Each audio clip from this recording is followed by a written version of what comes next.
Gilles Casanova, vous avez travaillé au ministère de l'Intérieur. Et habité 30 ans sur les Champs-Élysées. Ah ben ça, je ne savais pas que vous aviez des moyens à ce point-là.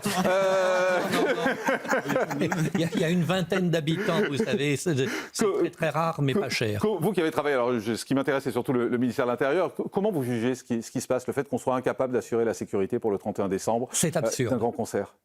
C'est absurde. Sur 30 ans, j'ai vu toutes sortes de choses. Le 31 décembre, j'ai même vu la mairie éteindre toutes les lumières définitivement à minuit le 31 décembre, alors que des centaines de milliers de touristes étaient sur l'avenue. J'ai vu tout. Mais j'ai jamais entendu dire qu'il n'y a pas les effectifs, alors qu'on trouve tous les effectifs voulus quand Emmanuel Macron se déplace quelque part, et les effectifs voulus pour vider intégralement les Champs-Élysées dès qu'il va remonter l'avenue pour éviter les sifflets.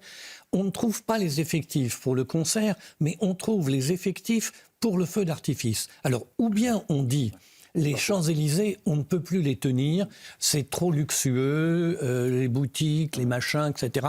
Bon, dans ce cas-là, il n'y a pas de feu d'artifice non plus. Et on fait en sorte que, comme à n'importe quelle occasion où Emmanuel Macron vient sur les Champs-Élysées, on dégage tout le monde. Gilles Casanova. On a laissé s'organiser sur notre territoire, autour des grandes villes, des zones de relégation dans lesquelles la jeunesse ne s'exprime plus que par la violence. On le sait, le ministère de l'Intérieur sait où, quand, comment et à peu près qui. Maintenant, la question est, évidemment, ils n'ont pas l'argent pour vivre dans le 7e arrondissement. Donc, ils vivent dans ces zones de relégation qui se trouvent être en banlieue. Ce n'est pas parce que c'est mal d'être en banlieue, c'est parce qu'on a laissé s'installer des zones de relégation. Je ne vous dirai pas pourquoi, parce que vous allez me dire l'ARCOM, l'ARCOM, l'ARCOM.